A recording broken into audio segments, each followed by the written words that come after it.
आज का जो हमारा लेक्चर है वो जो 22 अक्टूबर 2023 की जो सिंध यूनिवर्सिटी की संडे को टेस्ट हुई थी, उसमें जो हमारा एक लेक्चर तो ऑलरेडी अपलोडेड हो गया है जनरल नॉलेज पे, और जो जनरल साइंस का जो पोर्शन रहता है वो आज हम उन पे बात कर रहे हैं।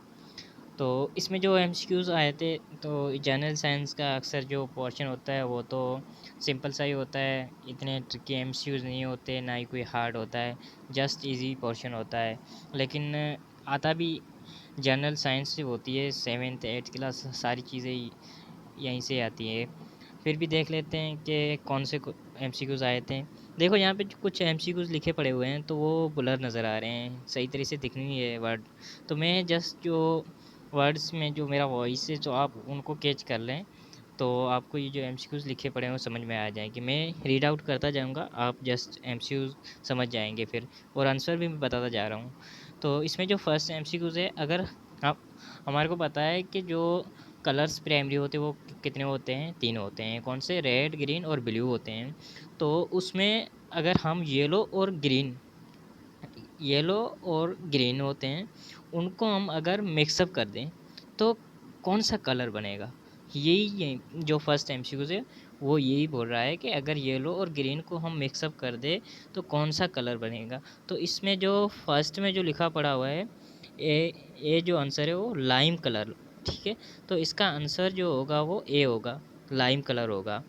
अच्छा, सेकंड में जो नेक्स्ट एमसीक्यू है वो बोला है there are days colours in rainbow. Rainbow में कितने कलर्स होते हैं? तो हम जानते हैं कि ये तो बेसिक सा बच्चों वाला क्वेश्चन है कि रेनबो में कितने कलर्स होते हैं। तो जाहिर सी बात है कि वो 7 कलर ही होते हैं रेनबो में। नेक्स्ट जो एमसीक्यूज है, द स्टडी ऑफ यूनिवर्स। देखो यहाँ से आप थोड़ा सा अंदाज़ा लगा लें तो कि एमसीक्यूज किस तरह से पूछे जा रहे हैं। यहाँ पे तो कुछ बेसिक ही पूछे हैं, लेकिन ये स्टडी पूछ रहा है तो ब्रांच की पूछ रहा है। कुछ ऐसे ब्रांच आप रीड आउट कर लें, स्टडी ऑफ प्लांट्स क्या कहते हैं, क्या स्टडी ऑफ एनिमल्स क्या कहते हैं। ऐसी बहुत सारी ब्रांच पड़ी है, उनके बारे में रीड आउट करते जाए तो बेस्ट रहेगा। तो ब्रांच के बारे में अक्सर ही पूछ लेते हैं क्वेश्चंस। तो इसके यहाँ पे जो इन लोगों ने एमसीक्यू पूछा है कि the study of universe, universe की जो स्टडी हम करते हैं उसे हम क्या कहते हैं? कॉस्मोलॉजी कहते हैं, ठीक है। नेक्स्ट जो एमसीक्यूज है, which blood cell are called soldier of the body. वो कौन से? देखो ब्लड सेल्स के जो टाइप्स है वो कितने थे? Red blood cell, white blood cell और प्लेटिलेट्स होते हैं। तो प्लेटिलेट्स और रेड ब्लड सेल और वाइट ब्लड सेल, इनमें से कौन सा जो ब्लड सेल्स होते हैं जो हम उसे कहते हैं जो सोल्जर्स हैं हमारे बॉडी के, हमारे डिफेंस के लिए काम आते हैं, हमारी बॉडी को डिफेंस करते हैं। कोई फॉरेन पार्टिकल आता है, इंटर होता है और हमें नुकसान पहुंचाता है, तो उसके अगेंस्ट जो खिलाफ खड़े होते हैं वो कौन से सेल्स होते हैं? तो वाइट ब्लड सेल होते हैं। इसका आंसर हो गया ए। नेक्स्ट जो एमसीक्यूज है, what is the atomic sign of potassium. देखो यहाँ एलिमेंट्स की जो साइंस पूछे गए हैं कि पोटेशियम की साइंस क्या है। साइन जो पोटेशियम की है वो के है। पी जो है वो फास्फोरस है, और यहाँ टी ए लिखा है, आई थिंक दिखने में सही नहीं आ रहा है।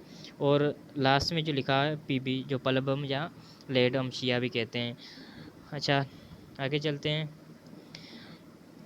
नेक्स्ट जो एमसीक्यूज है, severe deficiency of vitamin D.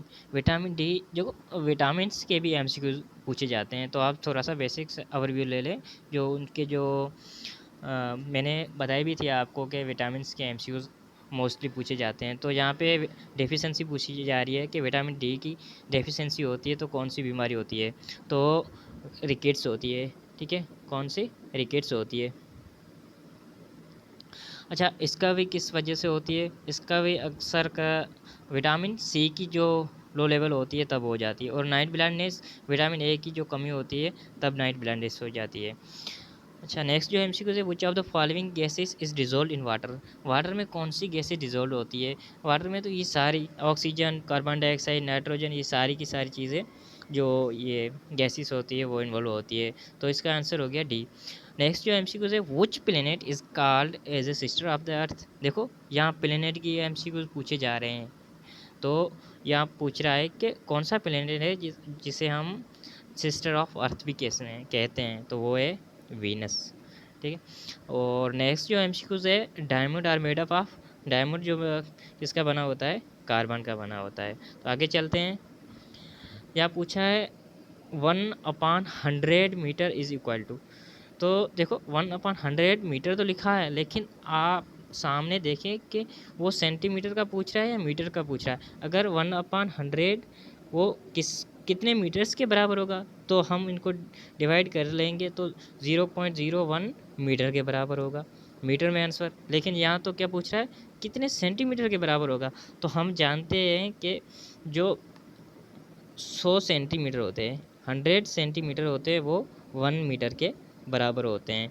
तो यहाँ पे क्या होगा, 1/100 कितने सेंटीमीटर के बराबर होगा, तो वो जाहिर सी बात है 1 सेंटीमीटर के बराबर ही होगा। यहाँ तक बात क्लियर है, तो मुझे थोड़ा सा इरेज करने दे। अच्छा, तो इसका जो राइट आंसर होगा वो ए होगा। अच्छा, नेक्स्ट में जो एमसीक्यूज है, in a square shape, in a square shape the size of all 4 sides square, ये जो है एक स्क्वायर है। तो इसमें जो साइज होती हैं ना, 4 साइड्स होती हैं, वो इक्वल सी होती हैं सारी, सॉरी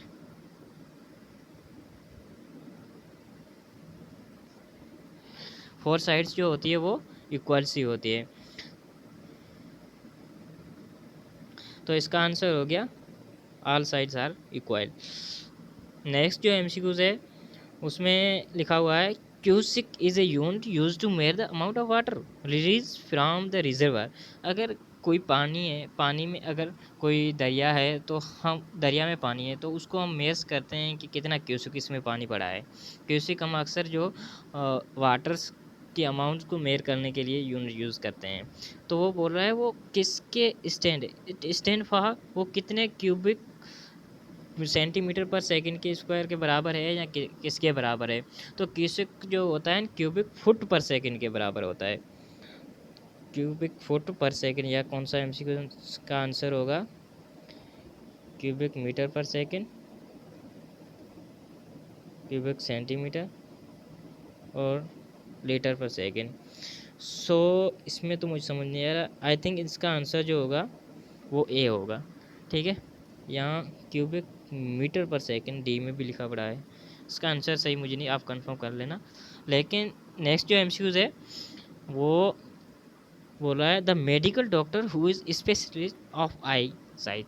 ठीक है, जो आँखों के बारे में जो स्टडी करता है, डॉक्टर्स होते हैं, उसे हम क्या कहते हैं, तो वो ऑप्थेल्मोलॉजिस्ट कहते हैं। इसका आंसर हो गया ए। ठीक है, कार्डियोलॉजिस्ट जो कार्डियो मीन्स हार्ट के बारे में जो स्टडी करता है, हम उसे कार्डियोलॉजिस्ट कहते हैं। अगर न्यूरॉन के बारे में स्टडी करता है, उसे हम न्यूरोलॉजिस्ट कहते हैं। अच्छा, नेक्स्ट जो एमसीक्यूज है, द मेयरिंग यूनिट ऑफ टेम्परेचर। यहाँ पूछ रहा है टेम्परेचर हम किस यूनिट्स में मेयर करते हैं। देखो अक्सर तो हम जो मेयर्स करते हैं वो सेंटीग्रेड भी मेयर करते हैं, लेकिन यहाँ पूछ रहा है तो सारे भी, सेल्सियस भी दिया हुआ है, केल्विन भी दिया हुआ है, फ़ारेनहाइट भी दिया हुआ है, तो हम अक्सर इनमें से कोई भी यूनिट यूज़ कर लेते हैं। तो इसका आंसर होगा D, all of this. Next जो एमसीक्यूज है, once ozone layer protect living things from. Ozone जो लेयर्स होती है वो हम किन चीज़ों से हमें बचाती है, तो वो हमें प्रोटेक्ट करती है अल्ट्रा वायोलेट जो रेज आते हैं उनसे प्रोटेक्ट करती है। तो यहाँ जो इसका राइट आंसर होगा वो डी होगा, अल्ट्रा वायोलेट। नेक्स्ट जो एमसीक्यूज है, the process of artificial rain is called. देखो आर्टिफिशियल रेन्स जो मैन मेड रेन्स होती है, जो उसे हम क्या कहते हैं, जो प्रोसेस होता है, तो वो हम उसे कहते हैं क्लाउड अर्निंग, क्लाउड सीडिंग कहते हैं, अर्निंग नहीं कहते हैं। इसका आंसर जो होगा वो बी होगा, क्लाउड हम सीडिंग कहते हैं। अच्छा, नेक्स्ट जो एमसीक्यूज है हमारा,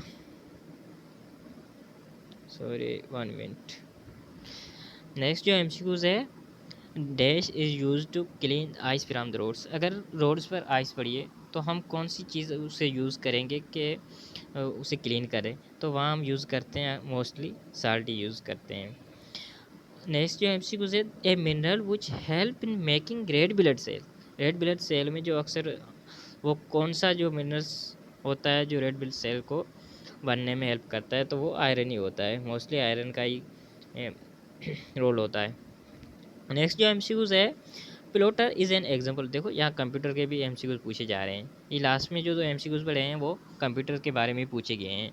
जो प्लॉटर प्लॉटर क्या है, तो प्लॉटर कौन सा डिवाइस है, तो प्लॉटर डिवाइस है वो एक प्लॉटर, पहले तो ये बात है कि प्लॉटर क्या होता है। प्लॉटर एक लार्ज जो चार्ट होते हैं वो प्रिंट करते हैं हम, जो बड़े पोस्टर वगैरह, तो उससे जो हम यूज़ करते हैं वो आउटपुट, तो ये आउटपुट डिवाइस हो गया है। तो इसका जो आंसर होगा ए। अच्छा, मैं आपको एग्जांपल देता हूँ कि आउटपुट का और इनपुट डिवाइस कौन से। मैं आपको जस्ट बताऊँगा, मैंने लिखे नहीं है तो मैं आपको बताऊँगा। लास्ट जो एमसीक्यू है, how many arrow keys are in keyboard of a computer. Computer में एरो कीज़ कितने होते हैं। मैंने जो आगे एक देखो, ये हो गया है प्लॉटर, ये जो ये एन वो है प्लॉटर, और ये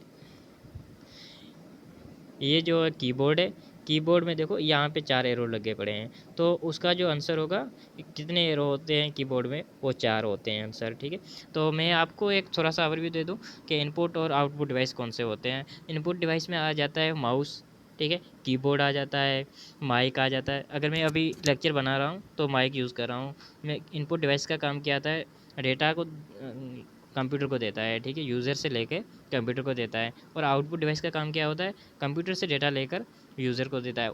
तो यही होती है आउटपुट डिवाइस का काम होता है। फॉर एग्जांपल अगर ये मैं माइक यूज़ कर रहा हूँ तो ये डेटा के अगर मोबाइल में जा रही है तो इनपुट हो रही है ना। अगर यही लेक्चर आप सुन रहे हैं तो अगर वो स्पीकर के थ्रू सुन रहे हैं तो स्पीकर क्या हो गया, एक आउटपुट डिवाइस हो गया। तो पहले मैं इनपुट डिवाइस के आप नाम थोड़े नोट कर लें। माउस हो गया, कीबोर्ड हो गया, माइक हो गया, जॉयस्टिक हो गया। जॉयस्टिक अक्सर वो हम खेलों में जब ऑनलाइन कोई गेम खेलते हैं तो वहाँ पे यूज़ करते हैं जॉयस्टिक। और स्कैनर हो गया, स्टाइलिश हो गया, ट्रैक बाल जो हम वो अक्सर यूज़ करते हैं लैपटॉप वगैरह में होते हैं। तो ये हो गया इनपुट। आउटपुट डिवाइस मॉनिटर हो गया, प्रिंटर हो गया, स्पीकर हो गया, हेडफोन हो गया, प्रोजेक्टर हो गया, प्लॉटर हो गया। तो ये कौन से डिवाइस होते हैं, आउटपुट डिवाइस होते हैं। आई होप कि जो ये चीज़ें होगी वो आपकी क्लियर होगी है और आपको पता चल गया होगा कि ये पेपर कितना आसान था। तो ठीक है, आज के लिए इतना काफ़ी है। बाकी आप थोड़ा सा जो मैंने चीज़ें बताई हैं कि जो ब्रांच के बारे में पूछा जाता है और कुछ प्लेनेट के बारे में एमसीक्यूज़ आ रहे हैं, तो यही थोड़ा सा आप याद कर लें तो आपके लिए बेनिफिशियल रहेगा।